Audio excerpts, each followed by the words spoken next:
is an art or talent, but is an art or talent that can be taught, and you can get better, of course, by practicing. He started out as a child actor, but he's really come into his own. But he has since left the business, and he's creating, and it's very interesting for you to listen to. So, if by no other way, let me introduce Daryl Stern, and he let him introduce himself. Let's start that way. Well, super cool. If you're old enough to remember something called Schoolhouse Rock in the How about that? 70s and 80s, I was the voice of Scooter Computer on the first series of cartoons that let a little boy meet a computer and explain how a computer works. The ironic part of that is computers take input, they run the program, and they give you the output that you need. That was in 1983, and it's still true today, even with this new AI, where we've got to build the correct prompts to get the right output that we want. They still work the same. Right. Very good. Very good. So Yeah. now let me ask you, just give us. I know it's very difficult because you have quite a lengthy experience, but give me an idea of what your journey was, and how did you get where you are today? Sure. My dad was my first talent agent. I was Theo and Pippin when I was 7 years old. By age 9, I had an agent in New York City. So I'm living in New Jersey, 20 minutes out of New York City. So my dad would pick me up or my mom from junior high. We'd race into New York City. He would drive around the block. We didn't have cell phones. So I would go up, audition, come down, and try to find him on the streets of New York and get Right. back in the car and go home. So that led to all kinds of things, like being in a commercial for the very first Ms. Pac-Man cartridge in 1983. Of course, Scooter Computer, eventually being in the workshop for Smile, which is a Broadway show written by Marvin Hamlish. Now, you theater people know he's the guy who wrote the chorus line and other famous Broadway shows. Howard Ashman wrote Little Shop of Horrors, the book, in other words, the lyrics for it. And then I was in the show with him. In that play was Jody Benson, and he got recruited and eventually wrote The Little Mermaid, which in '89, when I graduated high school, it was on, of course, the movies, and Jody Benson was the voice of the Little Mermaid. I won the National Young Playwrights Festival. I went to college for theater, directing, acting, playwriting, all that. Got into stand up comedy in the '90s, and then threw it all away when I saw a floppy disk that said HTML. So we'll do that introduction that's up to like 1997 there, where I gave all that up to sit in front of a silly computer by myself all day. Yeah, you mentioned cartridge, and that should bring most of us way back because before the floppy disk and everything else, there were actual Mm. cartridges that went into the Atari system, and the Atari system, Yeah. of course, was the prelude to the Xbox and everything else. Uh, Yeah. Also the cartridges are the prelude for SSD, which is called solid state storage, where now you can buy 2 terabytes on something that doesn't have moving parts. So that's the of the cartridge that used to hold only like 2K. I'm going to nerd out on you for a second. So a disc that spins, but they would crash, and if you shook it or drop it, it would lose all the memory. And then finally they went back to the original model, which is make this a solid state unit, all electronics with the memory in it. So there you go. There's your nerdy that's great. explanation of I that. love it. I love it because I Yeah. am probably 10 years older than you are. So I understand all of that. Yes. Can you give me a personal experience where effective networking impacted your career or business?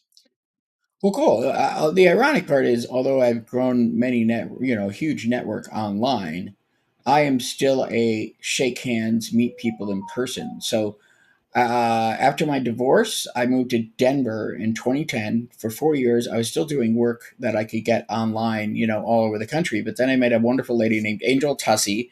She ran a group called Experience Pros. I wrote them a 35-page proposal for their marketing. She thought it was so incredible. She put me on stage in front of their networking group in 2014 and said, "Oh my gosh, this Daryl Stern is a genius. Pay attention." And that's what rocketed my business to 6 figures. I booked everybody in the room. And it still has been networking which in during COVID it was, the viral, the big Zoom rooms with 500 people in them, and I just got very good at introducing myself in a way, the 90-second elevator pitch or the 60-second hello, that would get them interested enough to schedule that appointment. And then I'll caveat something else. So in Vegas, when I lived in Las Vegas, because I got married 2003 to 2006, I lived in Vegas and I sold timeshares. And I had an excellent sales coach by the name of Corey Posgay. And he taught me use words like feel, don't use the word think, always answer a question with a question. And he taught me how to be a closer. And me being an actor and a playwright and being able to listen to somebody's intonation and their voice, what mood they're in, and then come back with something that would, counter that, or keep the mood positive, or whatever you want to say about it. That made me able to close $40,000 deals in 90 minutes. I mean, these people walk in, they hate you. If you know the timeshare business, they don't want to be on the tour. And 90 minutes later, I'm making them feel so guilty that they don't spend enough time with their kids. This is another whole podcast episode. So that though was essential. All these different things that I did were essential building blocks to then my video marketing business that then took off, in 2015, were all these other skills that really you have to learn. You have to learn how to close a scale. You need to learn how to network and meet somebody and get them to schedule an appointment with you, be interested enough, right? All of these aspects were building blocks of then what took my business to six figures and beyond. Well, you hit on a few points that I really Yeah, want to go back over. One thing was the pandemic, because ever since the pandemic, all people do are, cell phones and Zoom calls, and they forgot how to network. When I go on a stage and I do a breakout session or I do a work group, a workshop for a group, I always ask them who's 20, who's 30 something, and they raise their hands, everything else, and I say, okay, what I'm about to explain to you is Greek. You've never heard it before, and you're like, why should I waste my time in right. networking like this? And forgot all about it. So that's what the pandemic had done for us. But you brought out another point about Mhm. listening, and you have to listen to the person that you're speaking to. And more important than listen is the pause, right? Yes, So you're listening what they have to say, you're pausing before you respond, and you don't respond with the next thing that you want to say. You respond with the next thing that he was talking about or she was talking about. This way you have that conversation, and what you do is you're building up your trust. Now, know you, like you, trust you, M- and they'll do business with you. So know correct, you. correct, Well, everybody right, everybody knows you because you're a likable right, guy. Like right, you, not so much. That narrows the field. So know you, like right. you, and then trust you. That builds up that a little bit. Okay. So let me ask you a question. Yes. How about a personal experience of networking or communication, even public speaking, that Hmm. impacted your? Sure. First, I'm going to go back to what you were talking about. There are now kids that are building 2.5 million businesses on 2 years by going on LinkedIn and creating viral stories. When Elvis shook his hips in the 50s, they said this is the devil. Rock and roll is horrible. We got to shut this down. It's going to destroy society. Well, sex, drugs, and rock and roll turned out to be okay. It didn't destroy us. We're still here, and we love that. All that kind of stuff. So now today, when people say, "Oh, they're taking selfies and they're using filters and they're doing this and they're doing that," we think, "Oh my God, this is the devil again. It's the end of the world." This is just the next generation, and they're doing just fine without us and our instruction. So yes, obviously, people still need to be able to communicate with each other and talk to each other face to face and do all these things. But on the flip side, those of us that are in the old generation, if we don't catch on to what's going on in terms of creating social proof, which is creating the illusion online that I am talking to you in person, it's an illusion. Because if you do the video marketing the way that I teach you how to do it, it feels to the person as if I'm talking to you. And that's, we can get into this too. This is acting and pausing and listening without the person being there. So I'm going to give you a quick example. So what I do breaks the space-time continuum. I'm going to get Star Trek on you. So in the movie Interstellar with the McConaughey, right? He goes off into space, light speed. It's now 28 years later on Earth, but it's 3 hours later in outer space. Okay. His daughter, who he left at 7 years old, that's now 28 years old, sent him a video message through outer space. She's crying. This is her father. His father's been gone now 20 years, right? He gets the message. She's in tears. He's in tears. Now, they're not talking face to face. She recorded the video here, beamed it through outer space, and now he's receiving it. But she's being so personal, talking to her father and telling him, catching him up on the 20 years of her life that she misses him, that he starts crying. That's where I come in and take the what you're talking about, the experience of having a personal conversation in person and creating the illusion of it through acting in theater. You can't do it without what I, again, we're going to talk about this too, what I threw away, which is acting in theater and playwriting and all this kind of skills that I've had since I was 3 years old, and bringing that back into my business and realize that's how we do this. So we create the illusion and make people feel the same way with the know, like, and trust that we would as if we went to coffee with you every BNI meeting or whatever you want to call it for months and months to get to know, like, and trust you. So it's not throw one out and do the other. It's all of it. There's not one thing that's more important than the other. Everything that you teach is essential. However, don't throw away or put down, hey, these kids don't talk on the phone. They don't. Believe me, they're so fast at growing networks and communicating. They have Discord boards now and Telegram beaming out, and they have, and a young person will have 35,000 people paying attention to them. It's nuts without having to travel a single mile. So we've got to take a look at that too, us in the older generation, if we want to keep up. And here's why. So yes, I would meet you in person, let's say in 1985. I would get to know you. I like you. I trust you. So I would work with you. But today, if I did that and I don't like and trust you, I'm also going to Google you. And I'm going to see if everything you're saying is legit. And if you have any materials, reviews, Google reviews, followers, internet, networks, or whatever, to see if you're for real or if you're kind of just some charlatan who just, is pretending to be somebody that you're not. And that's social proof. So we've got to catch up to them. And yes, it's true that they've got to have some of the skills that maybe us old timers, right, need to teach them as well. That's so true. I'm thinking about my son who's on Discord like every night, and he has three screens, four screens, whatever. He's playing his video games online with all of his Yep. friends while paying attention to the Discord and certain text message. He's doing all this at the same time.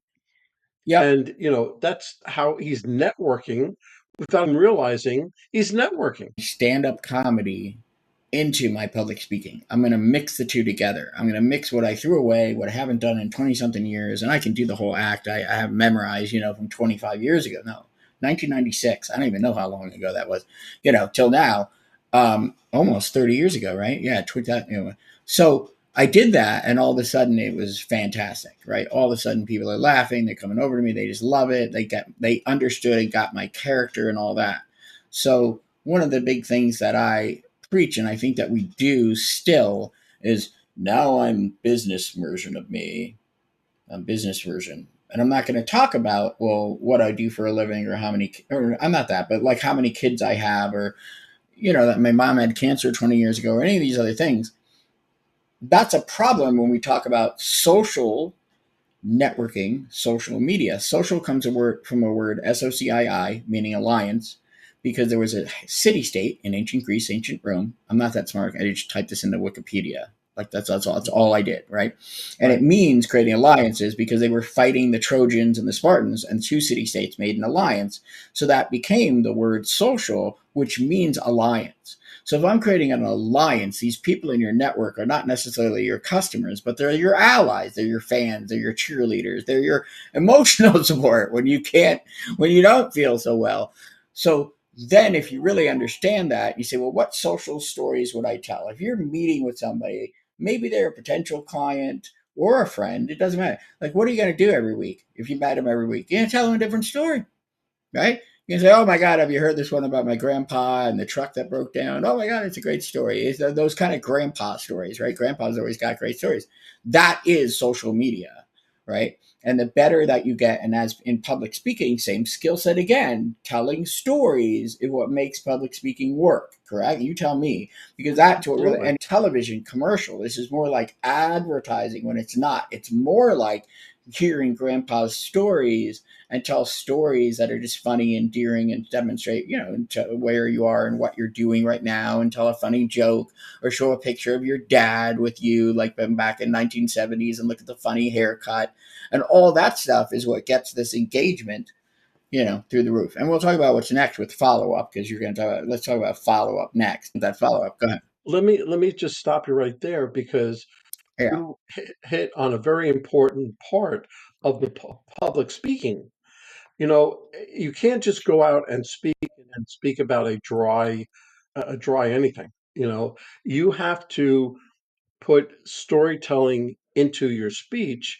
You have to put comedy into your speech. Right. Otherwise, you're going to lose the audience because Right. today everybody expects so much more and you want to keep them involved. And when Right. I say, when I first go on a stage, I say, okay, everybody who has their cell phone out, raise your hand. And about 99% of the people raise their hand. Of And I course. see that is the problem. Can you turn it off?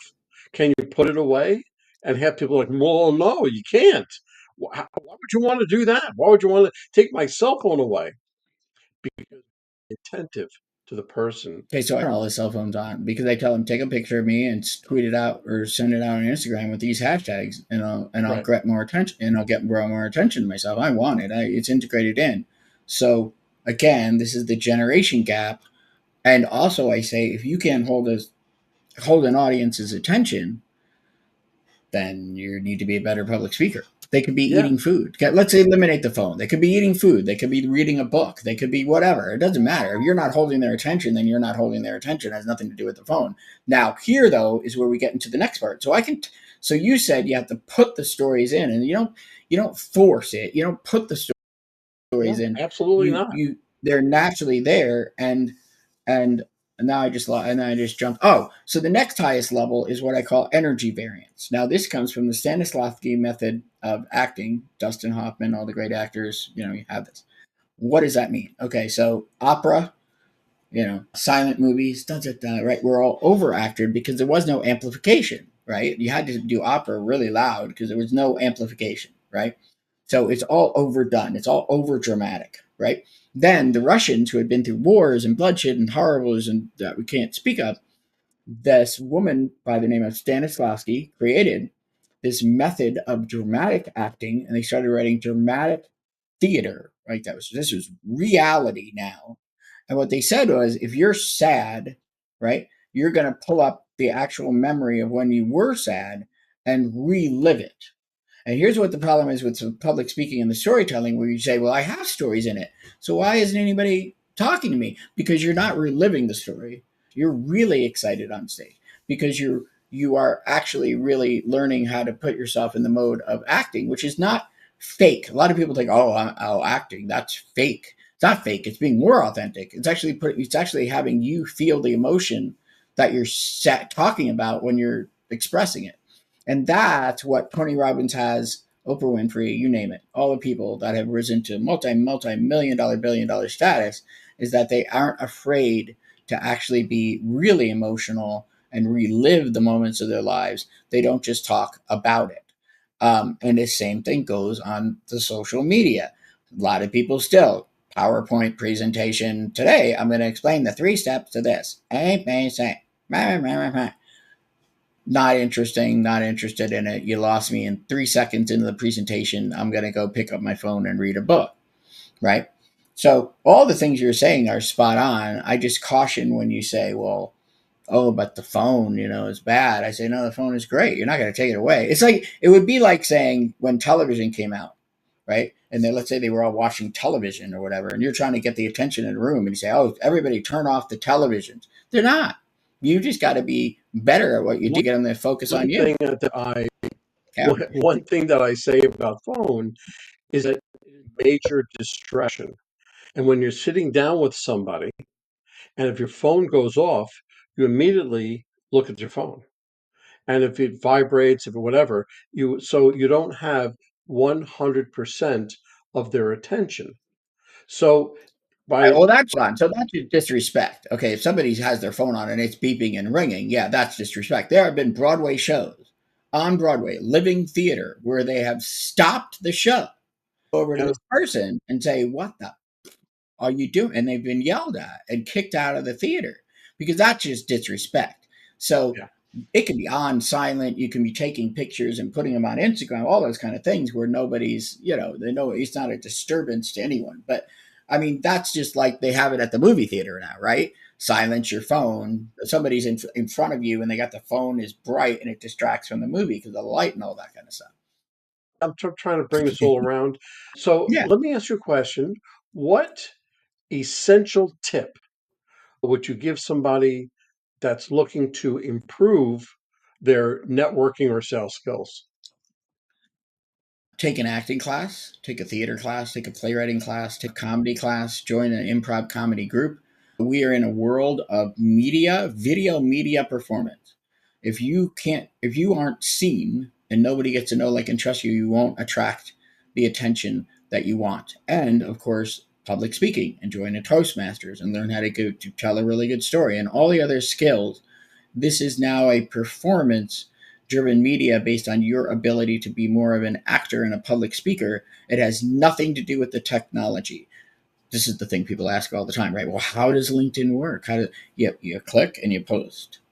That's how it works. Click, post to what you're talking about, right? When you get down to it and you're going to sell, right? Either in person or in a Zoom or anything like that. Now we go into listening, generous listening, which is just let them tell their whole story. Don't say anything or go, yeah, yeah, and just let them Interaction. flood. They all, especially in digital marketing. My God, do they have horror stories of all the ways they've been ripped off before, and the whole thing, and where their website was before, and how it crashed, and oh my God, and and all this kind of thing. The funniest one that I know is when people say, "Well, we have videos. We're on YouTube." And they're proud of that. I have a podcast. And then I just turn to them and say, okay, how much money did that make you? Do you know the total of that? Well, I have a podcast. Well, how much money is it making you? And then they can't answer that because they're doing it because they heard that they need it. And somebody who's a really good salesman, you know, sold them on they need this now, they need that now. And that's a big thing. Going back to what you said, if I network and I can get enough clients for my plumbing, let's say local plumbing, right? And I have the van with the plumbing, the phone number on it, and that gets me the income that is fantastic for my business. No, you don't have to be on the internet. You don't have to be on the internet. You can be a public speaker and just teach workshops like you're doing. You don't have to be on the internet. It's just that it's an amplification device because there are people that need you, millions and millions of them. I mean, there's 9 billion now. I remember in eighth grade in the 80s, there were like 4 billion people. Now there's 9 billion. I mean, in our lifetime, right? That many people. There's at least 600 million people that need you, but you're not loud enough and you don't understand how this amplification device works enough to reach them. And that's your choice. You don't have to do that. But then, when you drive through the graveyard, it's not the sad thing that the people are dead. It's that, that expression. It's that they had the cure and they weren't loud enough and they didn't understand. Ask you a Everything that you're question. doing is it and all that kind of stuff. Let So me. is essential, part of it. All of it is a block to success. We're we're Yeah. trying. We're trying to get the word out. No, But no, no, no, out of no. Hold on. Do or do not. There is no try. Master Yoda, 1980, The Empire absolutely, Strikes Back. absolutely, I am doing. You're absolutely right, Splinter. Out of everything you told me, what's your favorite marketing tactic? My favorite marketing tactic is when I do my Stern storming, which is content extraction. I extract your whole life, and then you have me in your home with you, and we start shooting videos. You forget that you're making videos that people are going to see. And I just get you in a comfortable enough position that you just open up and really tell the stories from your life. I'll give you an example. A lady named Jen DePuessis. She's a billionaire. I mean, she sold $1 billion worth of mortgages and all that. Very stoic lady. Yes, no, running my business. Yes, this. And the reasons why people get so stoic in the future is because they had tragedy in the past. So as I'm talking to her, one video she talks about how her mom dropped her off at the bar when she was 8 years old. She had to go in there, tug on her dad's leg, and her dad turned around and said, "Who are you?" Didn't recognize her. And then 2 videos later, she's crying because that was her dad. That was the only dad that she knows, and she's in tears. That's the viral video. It's the bearing of your humanity because we all have tragedy. We all have had to overcome a lot in this life. And it's the stopping, just saying, "Look at me with the Queen of England, and I paid for this certificate. I'm so important." And instead, doing this humanity story, which is, showing the real pain that you've been through. The Right. implication in that is we've seen your other videos. We know how successful you are, but all of a sudden you become approachable. And I think this is important in networking and public speaking too. If you're so advanced, they'll think, "Wow, he's awesome, but I'm not worthy of that." Right? So you have to bear your humanity too in this kind of thing. And that's why it's social and you tell real stories from your life that not aren't all, "Look at me and how great I am." All right. So let me ask you a question. Let me starting to close things up. Give me one takeaway from everything that we spoke about that my audience can use today. Um, the hottest thing in the world right now is 1 minute reels, which are vertical videos. They Right. can work as your YouTube shorts. LinkedIn now has a TikTok function where you can see the 1 minute things. And in those, you've got a bum headline, bam in, give a really powerful tip that really has value, and that can create massive amounts of exposure fast. One of the ones that I did recently has a half a million impressions on LinkedIn. A half a million people saw Daryl Stern in that hour or that day, and that's incredible. It's just a method of vernacular. In other words, what format then goes in that 1 minute thing that will make it do what we want it to do, which is bring massive amounts of exposure. For you, it's networking tips. I wouldn't put down the phone. I would put up the networking skills. Yes, right? Because you're not gonna, you're gonna tell people put down your phone while they're watching you on the phone. You know what I mean? Like, you know what I mean? You know what I mean? Absolutely. More, right? Will Michael explain the rest of the program to you? What is the secret that Michael is talking about today? Like, just tune in to the next episode or click here and sign up for the class, right? And that's the theater of it that we bared witness to in television, movies, serial dramas, all this stuff. All of our lives goes back to the 1930s. So there's a couple different tips that I made into one tip. Yes. No, Darrell, that's great. Listen, if anybody wants to get hold of you and wants some of your services or just wants to learn all about Darrell, where would they go? So, if you really want to scale and you really have an ego and you really want to put in the work that it takes to get up there and basically take over your industry, you can go to sternmarketing.agency and schedule your audition to go stern storming with me. So that's sternmarketing.agency, there's no .com, and you can sign up and schedule an audition to go stern storming. That's great. Darrell, I can't thank you enough.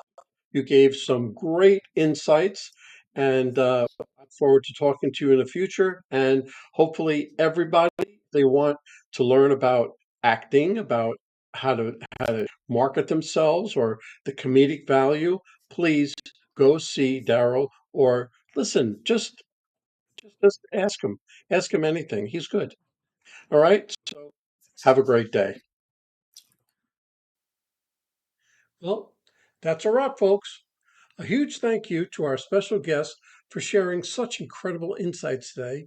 And of course, a big shout out to you, our amazing listeners, for tuning in and spending your time with us. Remember, networking isn't about being perfect, it's about being present. So take what you've learned today, get out there, and make some meaningful connections. If you enjoyed this episode, don't forget to subscribe, leave us a review, and share it with someone who could use a little networking inspiration. Let's keep the conversation going. You can find me on Apple, Spotify, YouTube, or my website, michaelaforman.com. Remember, until next time, keep practicing, keep connecting, and keep building those relationships. This is Michael A. Forman signing off. Take care and happy networking.